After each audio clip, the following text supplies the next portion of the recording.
제가 전편에서 혈액순환이 우리 몸의 기본이고 중요하다고 입이 닳도록 이야기했습니다. 이쯤 되면 혈액순환이 얼마나 중요한지 아셨죠?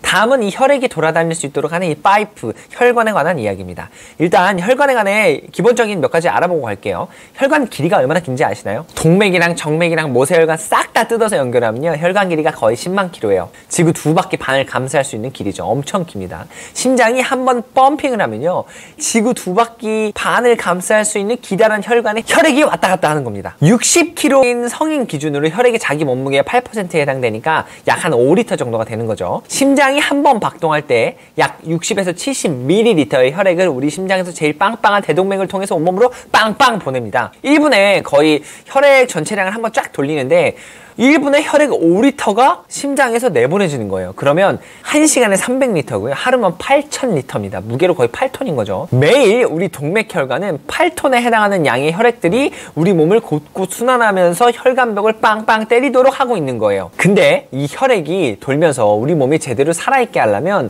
산소 운반, 이산화탄소 배출이 중요하니까 혈액을 온몸에 보내듯 폐에도 똑같은 양을 보냅니다. 그러면 2배로 계산하게 돼요. 그러면 하루에 혈액이 도는 게 거의 16,000리터입니다. 약 16톤인 거예요. 진짜 엄청나게 많은 양의 혈액을 몸이 뱅글뱅글 돌리고 있는 거예요. 진짜 심장이 대단한 겁니다. 그리고 이 혈관들도 대단하고요. 이렇게 많은 양의 혈액들이 자기 벽을 빵빵 때리고 있는데도 건강하게 버티고 있는 거잖아요. 혈관은 동맥, 정맥, 모세혈관 3가지로 이루어져 있습니다. 아마 다 들어보셨을 거예요. 이 중에 중요한 게 동맥입니다. 동맥에서 오는 이상한 증상은요, 모세혈관에서 1차적으로 먼저 반응이 와요. 아무래도 이 큰 혈관이 못 가는 데까지 모세혈관이 구석구석 가다 보니까 혈관에 문제가 생겼다 하면 상대적으로 얇고 넓게 퍼져 있는 이 혈액이 느린 모세혈관이 가장 먼저 순환이 잘 안 되는 것 같네, 이런 현상이 나타납니다.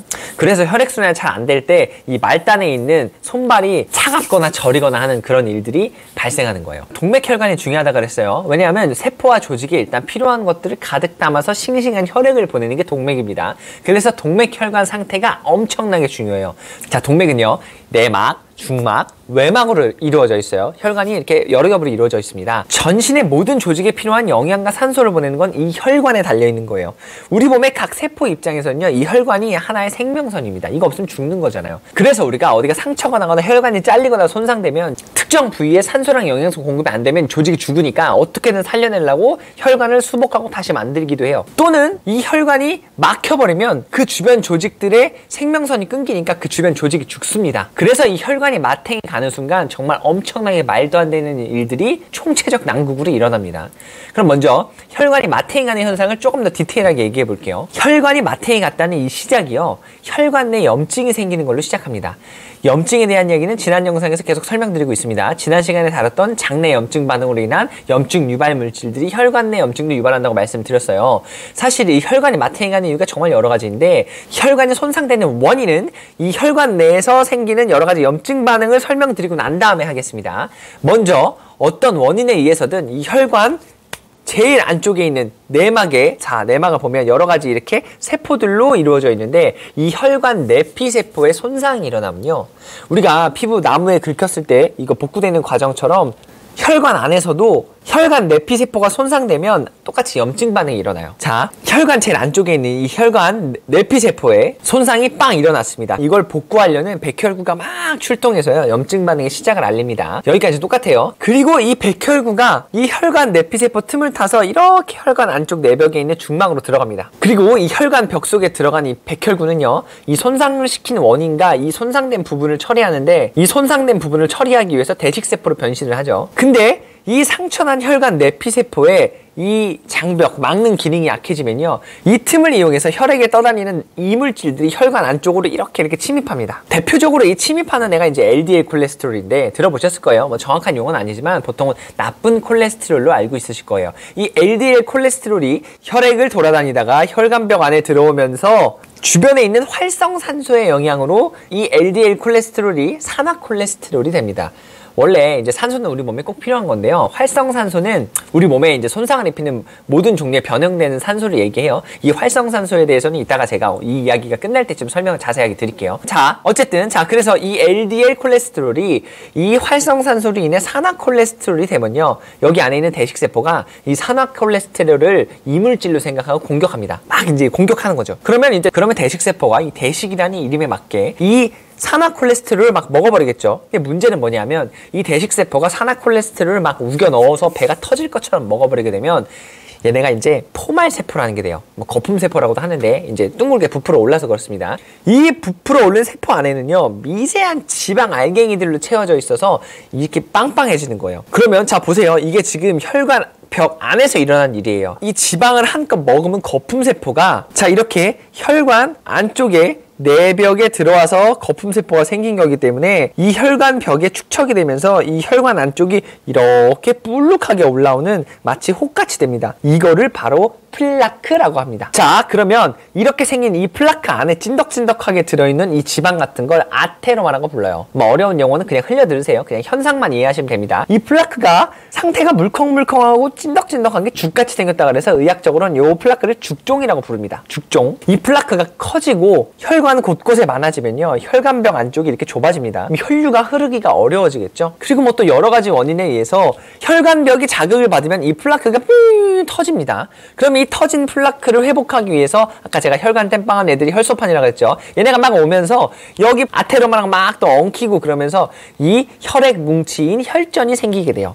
이 혈전이 혈액의 흐름을 방해하는 것은 물론이고 혈관을 막아버릴 때까지 이게 되게 커지기도 해요. 막 이것저것 달라붙기도 하고 그러면서 이게 커지는데 이게 막 혈관을 곧바로 막아버릴지 않을지언정 여기저기 혈류를 타고 막 이동해요. 그러다가 어느 동맥을 막아버릴지는 모르는 거예요. 이 플라크로 인해 혈관이 좁아졌습니다. 그리고 여러 가지 원인으로 인해 생긴 이 혈전이 혈관을 막게 되면 그 막히는 장소에 따라서 우리가 다시 정상적인 삶을 살기 어려울 정도의 뭔가 심각한 문제가 생기는데 이 혈전이 돌아다니면서 심장에 혈액을 공급하는 관상동맥을 막게 되면 이 협심증이 생기는 거고 또 이제 심근경색이나 뭐 허혈성 심장질환이 생기는 겁니다. 또 뇌에 혈액을 공급하는 뇌동맥이나 경동맥을 막으면요 이 뇌경색이나 뇌출혈 등의 이런 뇌졸중, 중풍 같은 게 생기는 겁니다. 빡 풍이 오는 거죠.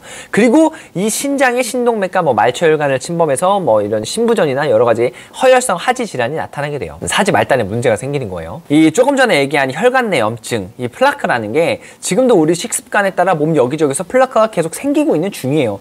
뭐 이게 물론 무조건 생긴다고 꼭 위험한 건 아닙니다. 안 생기는 게 가장 좋지만 플라크 생성은 원인만 생기면 막 몇 분 만에도 일어나요. 그러니까 막 몸 곳곳에 막 계속 여기저기 생길 수 있는 거죠. 이 플라크가 엄청 커진다고 위험한 게 아니고 오히려 막 생겨서 크지 않은 플라크라도 불안해가지고요 쉽게 빡 상처를 입고 플라크가 터져가지고 혈전이 막 생기는 이런 혈관 사고를 잘 일으킬 수도 있어요. 플라크가 이제 크게 두 종류로 나뉘는데 플라크 안에 지질이 많고 이제 기름기가 많고 표면을 덮는 막이 얇아가지고 빡 찢어지기 쉬운 불안정 플라크가 있고 내부에 이제 이 기름기가 지질이 조금 적고 이 플라크를 덮고 있는 막이 좀 두껍고 튼튼해서 상처를 잘 입지 않는 안정 플라크가 있습니다. 이렇게 두 가지가 있는데 물론 뭐 생긴 지 얼마 안 된 플라크는 대부분 이제 좀 불안한 형태의 불안정 플라크고요. 그 다음에 시간을 거쳐서 좀 단계적으로 성장된 게 안정된 플라크예요. 우리가 계속해서 몸에 나쁜 거 먹고 운동도 안 하고 생활 습관이 엉망진창이면요 동맥이 탄력을 잃고요 딱딱해지는 동맥경화나 불안정 플라크가 불안정한 채로 계속 점점 크기가 증가하게 됩니다.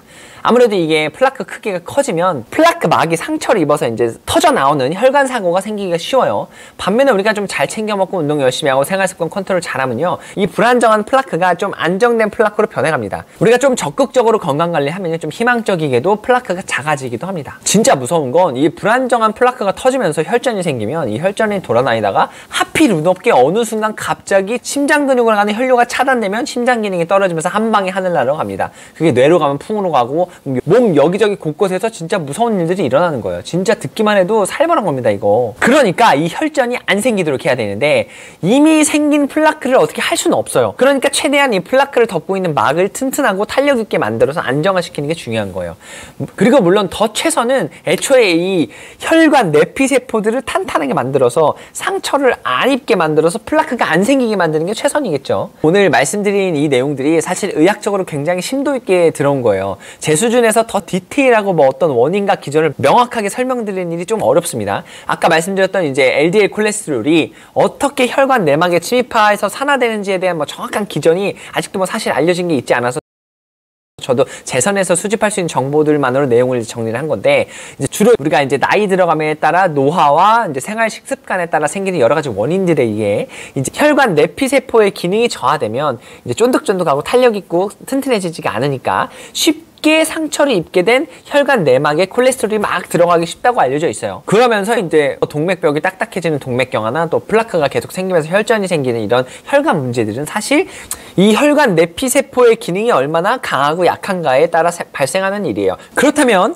이 혈관 내피세포가 손상되는 여러 가지 원인을 없애고 혈관 내 염증이 생기는 이런 현상을 줄이기 위한 혈관을 건강하게 만드는 방법을 안다면 우리는 이런 무서운 일이 생기는 걸 막을 수 있습니다. 근데 그 방법은 다음 시간에 설명드릴게요. 이 너무 생소한 용어들과 너무 많은 정보가 들어가면 이제 머리가 터집니다. 그러니까 오늘 들어온 정보들을 머릿속으로 조금 정리하고 다음 영상을 한번 봐주세요. 그리고 아까 좀 제가 자세하게 이야기로 하는 활성산소에 대해서 조금 말씀드려보겠습니다. 도대체 우리가 활성산소라는 얘기를 되게 많이 듣습니다. 도대체 활성산소가 뭐냐 하면요, 이건 좀 화학에 대한 이야기를 해야 되는데 제가 진짜 쉽게 설명해 드릴게요. 먼저 우리가 그렇게 나쁘다는 활성산소가 어떻게 생기냐면요, 우리 몸에 이제 장기 조직들보다 더 작은 세포 단위로 들어가면 가장 작은 단위인 세포 안에 미토콘드리아라는 게 있어요. 들어보셨을 거예요, 미토콘드리아. 이 근육세포를 예를 들어 설명을 해드릴게요.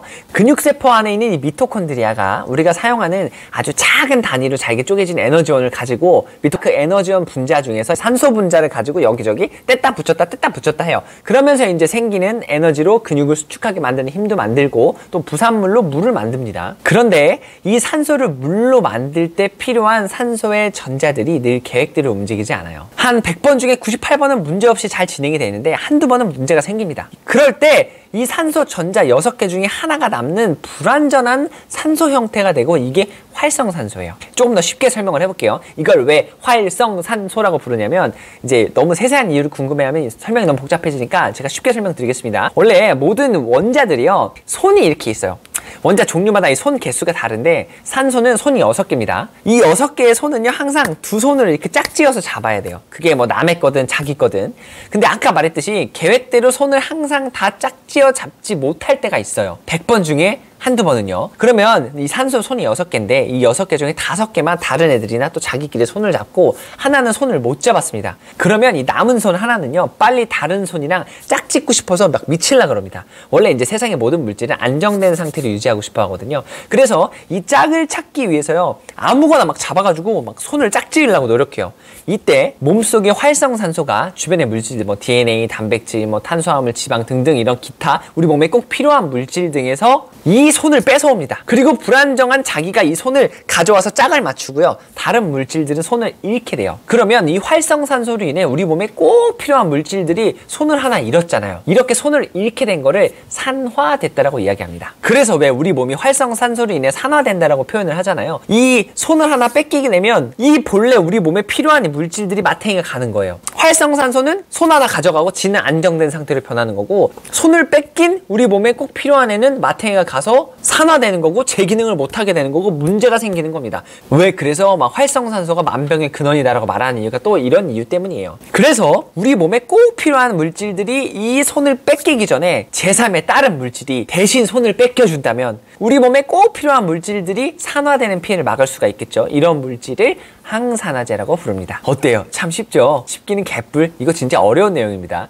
이렇게 어려운 내용을 말하면 사람들이 영상을 안 볼 것 같아서 일부러 영상 뒤로 뺐어요. 근데 많이 들으시는 활성산소가 이런 거였구나 라고 한 번쯤 그냥 알고 계시면 활성산소라는 단어가 너무 난해하게 다가오지 않고 그때 우리 파파코치가 이렇게 얘기했었지 라고 대충이라도 알고 가시면 이런 정보를 받아들이는데 조금 더 문턱이 좀 낮아집니다. 어쨌든 다음 시간에는 이 혈관을 건강하게 만드는 방법을 가지고 찾아오겠습니다. 오늘 진짜 긴 영상, 어려운 영상 시청해 주셔서 정말 감사합니다.